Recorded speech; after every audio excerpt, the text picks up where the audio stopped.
दिवाली की रोशनी पूरी दुनिया को रोशन करेगी क्योंकि दिवाली को यूनेस्को इंटेंजिबल कल्चरल हेरिटेज की लिस्ट में शामिल कर लिया गया है। तो आज के लेक्चर में हम बात करेंगे क्या है यूनेस्को का इंटेंजिबल कल्चरल हेरिटेज लिस्ट और देखेंगे कि दिवाली को क्यों शामिल किया गया है। तो लेक्चर में अंत तक बने रहेंगे, एक एक पॉइंट पे बात करेंगे, एक एक पॉइंट पे डिस्कशन करेंगे। लेकिन सबसे पहले देखेंगे कि यूनेस्को इंटेंजिबल कल्चरल हेरिटेज आखिर होता क्या है। देखिए बच्चों, जब भी हम बात करते हैं धरोहर की तो धरोहर दो तरीके की होती है, जिसमें हम लोग बात करते हैं अमूर्त और मूर्त धरोहर की। इसका मतलब क्या होता है? टेंजिबल। इसका मतलब क्या है? टेंजिबल। टेंजिबल और इनटेंजिबल धरोहर की। ठीक है बच्चों, इनटेंजिबल धरोहर की इसका मतलब यह है ये मूर्त धरोहर है और ये अमूर्त धरोहर है। सर ये मूर्त और अमूर्त धरोहर क्या होती है? मूर्त धरोहर यानी कि टेंजिबल धरोहर, जिसे आप छू सकते हो, जिसे आप खेल सकते हो, बॉक्सिंग कर सकते हो, जैसे कि आगरा का ताजमहल, दिल्ली का लाल किला या कोई बड़ा मंदिर मस्जिद कुछ भी हो सकता है जिसे आप छू सकते हो, जिसके जिसके ऊपर की गई कारीगरी को आप फील कर सकते हो हाथों से। इनटेंजिबल का मतलब क्या होता है? इनटेंजिबल यानी अमूर्त का मतलब क्या होता है? जिसको आप छू नहीं सकते, जिसको आप सिर्फ फील कर सकते हो, देख सकते हो, इंजॉय कर सकते हो। जैसे कि छऊ डांस जो कि नॉर्थ ईस्टर्न रीजन में किया जाता है, जैसे कि गरबा डांस जो कि गुजरात, महाराष्ट्र, एमपी वाले रीजन में किया जाता है, जैसे कि अब दिवाली का त्योहार भी शामिल कर लिया गया है जिसे आप सिर्फ और सिर्फ एंजॉय करते हो, ना कि आप छूते हो। कहां है दिवाली? नहीं है ना? मेरे दिल के अंदर है ना? मैं इसको मान सम्मान दे रहा हूं, आदर सम्मान दे रहा हूं, इसको बहुत प्यार करता हूं, मोहब्बत करता हूं। क्यों? क्योंकि हमारी विरासत है, हमारी धरोहर है दिवाली। और इसी तरीके की धरोहरों को जिन्हें हम सिर्फ फील करते हैं, क्या बोलते हैं? इंटेंजिबल धरोहरें, इंटेंजिबल कल्चरल हेरिटेज कहा जाता है। क्लियर पॉइंट बच्चों यहां पे?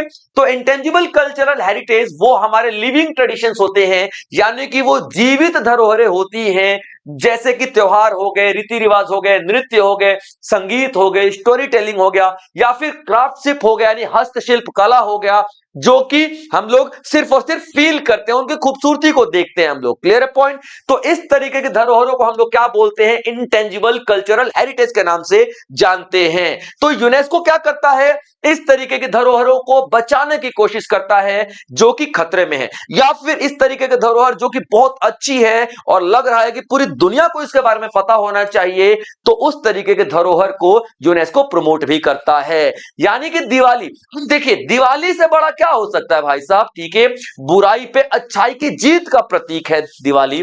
श्री रामचंद्र जी बुराई पे विजय पा करके अयोध्या लौटे थे ना, तो यही तो है मेन कारण दिवाली के उस लिस्ट में शामिल होने का। देखिए ये बहुत ही बड़ा रीजन बनता है यूनेस्को के इस लिस्ट में शामिल किया जाने का। ठीक है बच्चों, तो ये एक ऐसा त्योहार है जिसको पूरी दुनिया को पता होना चाहिए, पूरी दुनिया में मनाया जाना चाहिए, इसलिए दिवाली को यहां पे इस लिस्ट में शामिल कर लिया गया है। ठीक है बच्चों, चलिए सबसे पहले ये भी देख लेते हैं कि कौन कौन से क्राइटेरिया होते हैं, यानी कि कौन कौन से ऐसे नियम होते हैं या कौन कौन से ऐसे रूल्स होते हैं, शर्तें होती हैं, जिनके तहत किसी भी त्योहार को, किसी भी नृत्य को, किसी भी संगीत को यहां पे शामिल किया जाता है। किस लिस्ट में? UNESCO intangible cultural heritage list में शामिल किया जाता है, यानी कि अमूर्त धरोहरों की लिस्ट में शामिल किया जाता है यूनेस्को की। ठीक है, सबसे पहले देखते हैं कम्युनिटी प्रैक्टिस। कम्युनिटी प्रैक्टिस का मतलब क्या होता है? बहुत बड़ी संख्या में हर कोई इसको सेलिब्रेट कर रहा है, हर कोई इसको मना रहा है। जैसे कि हम बात कर लेते हैं पूर्वांचल के छठ पूजा की। पूर्वांचल के छठ पूजा को कोई एक इंसान का जन्मदिन नहीं है, वो किसी एक इंसान का त्योहार नहीं है, वो पूरा पूर्वांचल और अब तो पूरा हिंदुस्तान सेलिब्रेट करता है। तो सबसे पहले कम्युनिटी प्रैक्टिस होनी चाहिए, पहला पॉइंट। दूसरा पॉइंट, उसको बचाने का ना पूरा प्लान तैयार होना चाहिए, सेफ गार्डिंग प्लान अवेलेबल।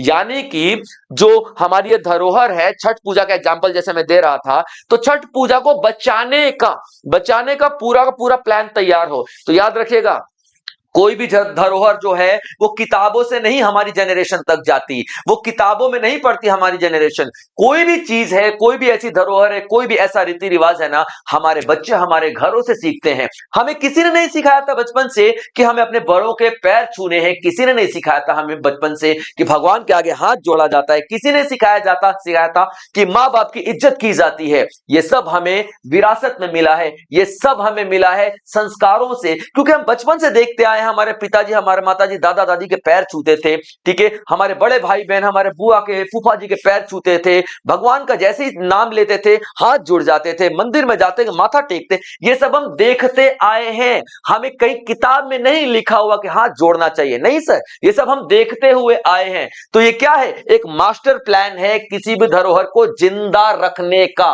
कि उसको एक जनरेशन से दूसरी जनरेशन में प्रैक्टिस करवाई जाए, रेगुलर रूटीन में डाल दिया जाए। याद रखिए, मेरा एक भतीजा है, 4 साल का है, ठीक है, हाँ ये 4 साल का रहा होगा भाई साहब, वो इतने भजन गाता है, इतने भजन गाता है, उसको कीर्तनों में लोग बुलाते हैं, ठीक है, और तोतली आवाज में बड़े मधुर तरीके से भजन गाता है। ये क्या हो रहा है, हमारे भाई साहब ने, हमारी भाभी माँ ने उनको वो संस्कार दिए हैं, उनको बताया है कि हाँ देखिए यही सारी चीजें हैं, इसी तरीके से भगवान की भक्ति की जाती है, इसी तरीके से मां बाप की इज्जत की जाती है।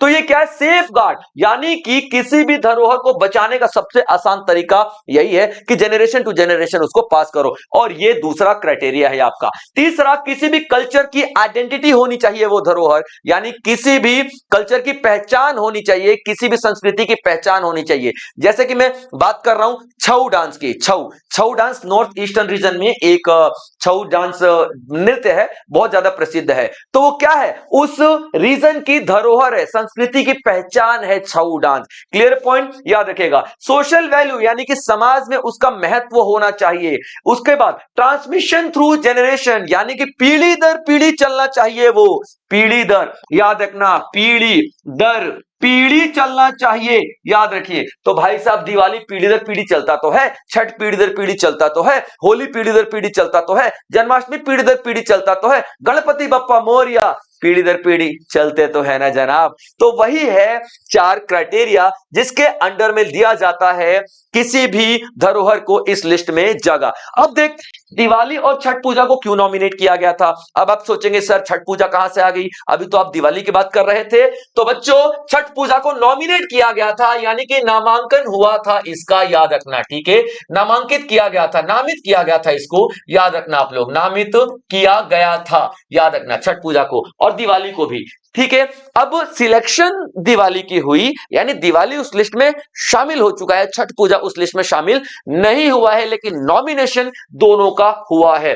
क्यों किया गया है, देखिए, दोनों का स्ट्रॉन्ग कम्युनिटी सेलिब्रेशन है, यानी कि जो हमारे समाज में ना कोई एक दो लोग सेलिब्रेट नहीं करते, पूरा समाज उसको सेलिब्रेट करता है मिलके, पहला पॉइंट ये है। उसके बाद deep cultural and spiritual identity, यानी कि जो हमारा संस्कृति की गहराई को दिखाते हैं दोनों के दोनों त्योहार, और बहुत ही ज्यादा वैल्यू है इन दोनों के दोनों त्योहारों की।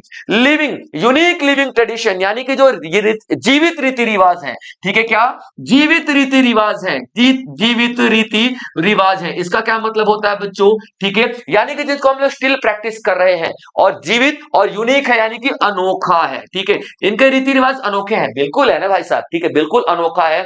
यहाँ पे दीपावली में पूरा हिंदुस्तान जगमग उठता है भाई साहब, दिए से जगमग उठता है। चलिए, आज की डेट में तो लड़ियां आ गई हैं, समझ में आ रहा है कि प्लग लगाएं और पूरा घर सज गया, ऐसा पहले नहीं था। पहले दिए जलाए जाते थे, घी के दिए जलाए जाते थे, मिट्टी के दिए जलाए जाते थे, वो मिट्टी के दियों की जो खुशबू होती थी ना भाई, पूरे हवा में, वातावरण में ऐसे फैल जाती थी कि ऐसा लग रहा भाई जन्नत में आ चुके हैं हम लोग। ये हमारा दिवाली है।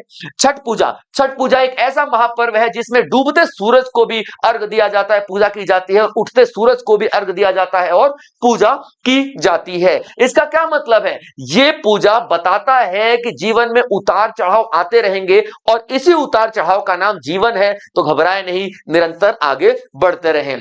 इंटरजेनरेशनल पार्टिसिपेशन, जाहिर सी बात है, मैं आपको बता चुका हूं, पीढ़ी दर पीढ़ी चल रहा है भाई। हमारे परदादा जी को दादाजी ने बताया, दादाजी को पिताजी ने हमको, और हम अपने बच्चों को, और वो आगे चलते रहेंगे। ये पीढ़ी दर पीढ़ी चल रहा है। आपको किसी ने होली खेलना नहीं सिखाया होगा, आपको किसी ने जन्माष्टमी मनाना नहीं सिखाया होगा, आपको किसी ने भांगड़ा पाना नहीं सिखाया होगा पंजाब का, किसी ने आपको गरबा करना नहीं सिखाया होगा भाई साहब। ठीक है, हमारे बिहार में होता है एक लौंडा नाच, किसी ने लौंडा नाच के बारे में नहीं सिखाया होगा आपको, सिर्फ और सिर्फ आपने देखा है, फील किया और आप उसको एंजॉय करते हो। तो यही तो है ना, जनरेशन टू जनरेशन, पीढ़ी दर पीढ़ी चलने वाला सारे के सारे ट्रेडिशन। इस वजह से दिवाली को और छठ पूजा को नॉमिनेट किया गया था। ठीक है बच्चों, चलिए अब देखते हैं इसी तरीके से 15 ऐसे आइटम्स हैं जिन्हें आईसीएच की लिस्ट में शामिल किया गया है। आईसीएच का मतलब क्या होता है? इंटेंजिबल कल्चरल हेरिटेज, यानी कि अमूर्त। ठीक है बच्चों, यानी कि अमूर्त। इंटेंजिबल का मतलब क्या होता है? ठीक है, तो इंटेंजिबल का मतलब अमूर्त, जिनको आप सिर्फ और सिर्फ फील कर सकते हो, देख सकते हो, एंजॉय कर सकते हो, दैट्स इट। ठीक है, आप छू नहीं सकते हो। Clear point? देख सकते हो, फील कर सकते हो, एंजॉय कर सकते हो, छू नहीं सकते हो। तो इस तरीके की जो धरोहर है ना हमारे भारत में बहुत सारी हैं, उनमें से 15 को यहां पे इस लिस्ट में शामिल किया गया है। जैसे कि पहला कुट्टियट्टम, एक संस्कृत थिएटर है। थिएटर आप लोगों ने देखा होगा ना, स्टेज पे जो नाटक चलता है वो थिएटर। ठीक है, तो एक संस्कृत का थिएटर है जिसको कुट्टियट्टम बोलते हैं। ठीक है, हमारे वेदों का चैंटिंग ट्रेडिशन, वेद जो हम लोग पढ़ते हैं ना, ऐसे मंत्र पढ़ते रहते हैं, ठीक है, वो कई जगह पे बहुत ज्यादा नियम से किया जाता है, बहुत ज्यादा उसको नियम का पालन किया जाता है। तो वो नियमों को, पालनों को, जो वैदिक चैंटिंग, वैदिक जो पढ़ने का, वैदिक के जो टेक्स्ट पढ़ने के जो तरीके हैं, उनको शामिल किया गया है। रामलीला आपको पता है, ठीक है, जैसे ही दशहरा आने लग जाता है तो हर एक गली में रामलीला चलने लग जाती है, तो रामलीला। उसके बाद एक रम्मन फेस्टिवल, रम्मन त्योहार आता है उत्तराखंड का। उसके बाद कलबेलिया, फोक डांस कलबेलिया, जो एक लोक नृत्य है राजस्थान का, कलबेलिया। उसके बाद Sankirtana, singing, drumming, Manipur, drum बजा बजा के गाना गाते हैं। ठीक है, मणिपुर का त्योहार है संकीर्णा सिंगिंग। ठीक है, उसके बाद बुद्धिस्ट चैंटिंग, जिस तरीके से मैंने बताया वेद कल्चर को पढ़ना, चैंटिंग करना, ठीक है, उसी तरीके से बुद्धिस्ट चैंटिंग, जो कि लद्दाख में बहुत ज्यादा होता है। बुद्धिस्ट की जो शिक्षाओं को आगे बढ़ाया जाता है, बुद्धिस्ट की बातों को आगे बढ़ाया जाता है, बुद्धिस्ट के जो अष्टांग मार्ग है उनको प्रसार किया जाता है, एडवर्टाइज किया जाता है। उसके बाद छऊ डांस, छऊ नृत्य, जैसा कि मैंने आपको बताया, छऊ नृत्य नॉर्थ ईस्टर्न रीजन का है। ठीक है, पूरा पूरा आपको यहां पे दिखाई देगा। उसके बाद मुदियत्तु एक केरला का कला है। ठीक है, कुंभ मेला आपको पता है 12 साल में एक बार लगता है और 4 जगह पर लगता है भारत में। ठीक है, योगा, हमारे भारत के योगा को शामिल किया गया है, गरबा डांस को शामिल किया गया है। एक ठठेरा मेटल का क्राफ्ट आता है, धातु का क्राफ्ट आता है, ठीक है, उसको शामिल किया गया। दुर्गा पूजा, जो कि आपका ये बंगाल का दुर्गा पूजा काफी प्रसिद्ध है, तो दुर्गा पूजा को शामिल किया गया। उसके बाद नवरूज त्योहार जो है वो मल्टीनेशनल है, यानी कि कई देशों में मनाया जाता है और भारत भी उन देशों में से एक है।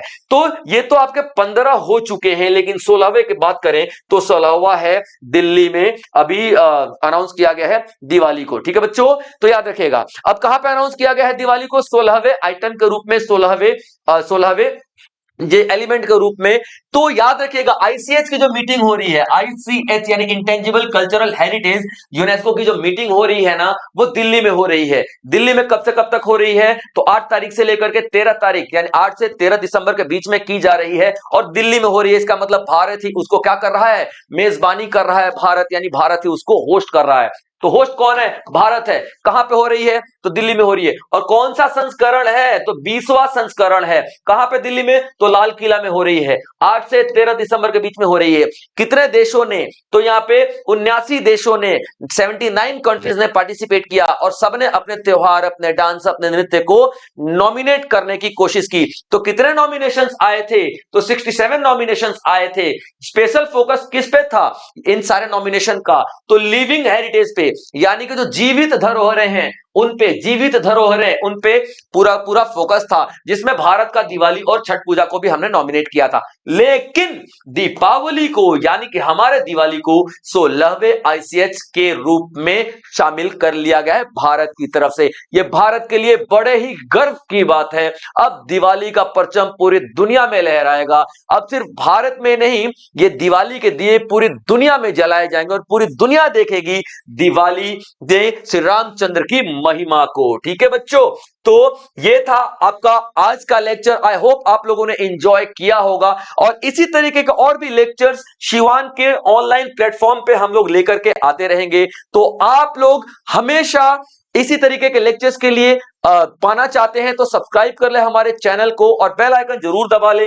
बेल आइकन दबाने से क्या होता है बच्चों की नोटिफिकेशन आप तक पहुंच जाती है और आप लोग सबसे पहले इन लेक्चर्स को एंजॉय कर पाते हो। ठीक है बच्चों, चलिए आज के लिए इतना ही, मिलेंगे अगले लेक्चर में। तब तक आप लोग अपना ध्यान रखेंगे बच्चों। और एक बार और से मैं आपको बता दूं, मुबारक हो हमारे दिवाली के लिए। जय हिंद।